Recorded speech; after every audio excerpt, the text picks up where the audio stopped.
반갑습니다. 평생자산관리연구소의 유평창 소장입니다. 한 달 동안의 경제 이슈와 자산관리에 대해서 알아보는 맛있는 경제 브런치 시간입니다. 지난달에 이 토픽을 뭘로 뽑을까 고민하다가 이렇게 뽑아봤습니다. 불황형 무역수지 흑자 행진이라고 해봤습니다. 4개월 연속 무역수지가 흑자인 것은 반가운 일이지만 수출보다 수입이 더 감소해가지고 경제 규모가 쪼그라드는 그런 형태로 무역 수지가 흑자가 났기 때문에 사실 좀 불안한 그런 감이 있습니다. 구체적으로 말씀드리면 지난달에 수출액은 546억 달러고요. 수입액은 509억 달러입니다. 그래서 37억이 흑자가 나긴 했지만 사실 경제 규모가 작아지면 우리나라처럼 이렇게 완전 개방 경제이면서 수출 주도형 국가는 모든 경제 지표가 나빠지죠. 특히 고용이라든가 특히 외환보유라든가 이런 쪽에 상당히 어려움이 생깁니다. 한 가지 다행스러운 점은요, 우리나라 수출 품목의 가장 큰 비중을 차지하는 반도체 수출이 지난달에 99억 달러로서 지난 1년 동안 가장 좀 실적이 좋았다라고 할 수 있는데, 지난 3개월 동안에 반도체 수출의 증가를 보면은요, 마이너스 행진을 하고 있지만 마이너스 33.6% 그리고 마이너스 20.6% 그리고 지난달이 마이너스 13.6%로 좀 개선되고 있다는 점은 다행이라고 말씀드릴 수 있겠습니다.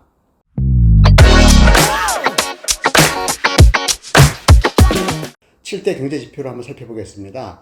소비자 물가 상승률이 3.7%로 그전 달에 3.4%보다 더 올랐습니다. 그래서 우리가 체감하는 거죠. 주유소 가서 기름을 넣을 때 거의 1,800원 정도 이렇게 리터당 나오고 있는 거 보면 물가 상승률이 여전히 심상치 않은 것을 볼 수가 있고요. 경제 심리 지수는 92.7로 여전히 100보다 아래에 있고요. 소비자 심리 지수는 99.7로 사실 그렇게 좋지도 나쁘지 않다 이렇게 느끼는 것 같습니다. 그러나 제조업 업황 실적 BSI 지수는 100보다 훨씬 밑인 68포인트를 보이고 있어서 여전히 기업인들이 바라보는 경제는 좋지 않다 이렇게 말씀드릴 수 있겠습니다. 외환보유액은요, 지난 9월 말 기준으로 봤을 때 4,141억 달러를 보유하고 있어서 여전히 외환보유액은 아직까지는 견조하다라고 말씀을 드릴 수 있겠습니다. 자, 주가지수 보겠습니다. 캔들 차트 월봉 기준으로 봤을 때 코스피가 마이너스 3.57%고요. 코스닥은 무려 9.41%가 마이너스가 됐습니다. 그리고 미국 지수죠. 다우존스와 나스닥도 각각 3.5와 5.81%가 내렸고요. 상해 종합지수와 홍콩항생도 0.3%와 3.11%로 약세를 보였습니다. 자, 금리 보겠습니다. 3년 만기 국고채 수익률이 3.841%입니다. 지난달 평균이. 우리나라 기준금리는 3.5%로 몇 달 동안 유지가 되고 있는데 가이드라인은 3.5보다 훨씬 높게 시중금리가 형성되고 있다라는 점은 조만간 한국은행도 금리를 올려야 되는 그런 압력으로 작용할 거로 보여집니다. 상호주춤금리가 소폭 올랐습니다. 그래서 한 4% 정도 이렇게 나오고 있고요.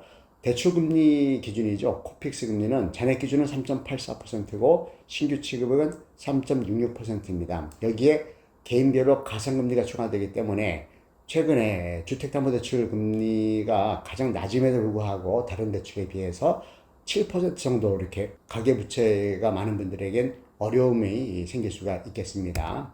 환율 보겠습니다. 사실 우리나라 기준금리가 미국보다 2%포인트가 낮습니다. 원래 그 반대가 되어야 되는데 그러다 보니까 우리 원화 가치가 떨어지죠. 그게 바로 환율에서 나타나는 거거든요.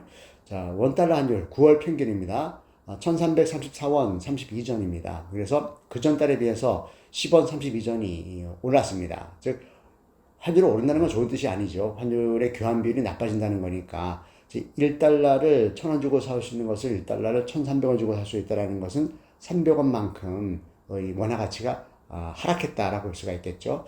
뭐 어떤 전문가는 올 연말에 이대로 가면 1,500원까지 가지 않겠는가 하는 그런 걱정을 하는데 그렇게 안 되길 바라겠습니다. 통화량 보겠습니다. M2 총통화죠. 증가율이 2.5%였습니다. 지난달이. 그래서 조금 소폭 오르긴 했지만 사실 코로나 시즌 유동성이 막 폭풍 성장할 때 그때는 10%가 훨씬 넘었었죠. 그런데 지금은 많이 내리긴 했지만 하방에서 약간 상승하는 모습을 보여주고 있다고 볼 수 있겠고요.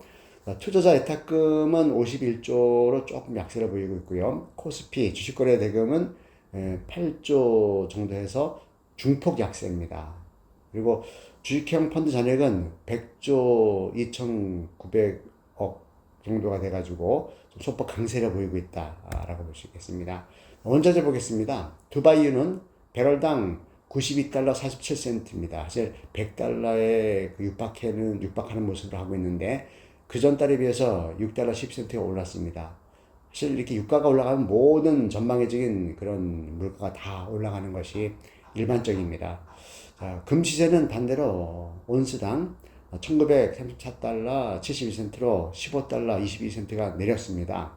달러 가치가 올라가면, 즉 금리가 올라가면 금값은 떨어지게 되어 있습니다. 그리고 반대로 달러 가치가 하락하면 금값은 올라가게 되어 있는데, 전쟁이라든가 이렇게 특수한 상황에서는 안전자산으로 분류되기 때문에 달러와 금은 각각 둘 다 상승할 수 있는데, 일반적인 경우에서는 금값은 달러, 즉 시중 금리가 통화 가치가 하락할 때 올라간다 이렇게 보시면 되겠습니다. 왜냐하면 금은 물가 상승의 그 함수이기 때문에 그렇습니다. 즉 금은 아무리 보유해도 이자가 발생하지 않죠. 무게가 증가하지 않지 않습니까? 하지만 금융상품은 이자만큼 원금이 증가하는 거죠. 복리를 쓴다면은 나중에 2배, 3배가 될 수도 있는 거죠. 그래서 금리가 사실 제로 수준에 가깝거나 낮을 때 금값은 올라가는, 특히 물가가 폭등할 때 따라 올라가는 이런 경향을 보이고 있다는 것을 알아두시면 도움이 되겠습니다. 자, 부동산 보겠습니다. 주택 매매 가격 지수와 전세 가격 지수 모두 플러스로 돌아섰다는 것이 아주 의미가 큽니다. 사실 지난 정부 때 폭등했던 아파트 값, 특히 부동산 값이 아주 22년도, 23년 때는 많이 내렸었죠. 그러다가 다시 상승세를 보이고 있다는 것이 의미가 있다는 겁니다. 구체적으로 보면은요, 주택 매매 가격 지수가 지난 3개월 동안의 변화를 보면 마이너스 0.1%가 제로가 됐다가 지금은 지난달은 플러스 0.2%가 됐고요. 주택 전세 가격 지수도 마찬가지입니다. 지난 3개월을 보면 마이너스 0.2%, 0% 그리고 플러스 0.1% 이렇게 바뀌었다는 겁니다. 자, 이렇게 되면 자칫 다시 아파트 중심으로 주택 가격이 폭등하는 거 아닌가 하는 우려를 하고 있는데, 큰 틀에서 본다면요, 고금리가 이어지고 있고 여전히 공급은 계속 또 발생이 되고 있고 하기 때문에 지난 몇 년 동안의 폭등 장세는 연출되지 않을 것으로 저는 예상하고 있습니다. 아무튼 이번 한 달도 성공적인 자산 관리 하시기 바랍니다. 수고하셨습니다.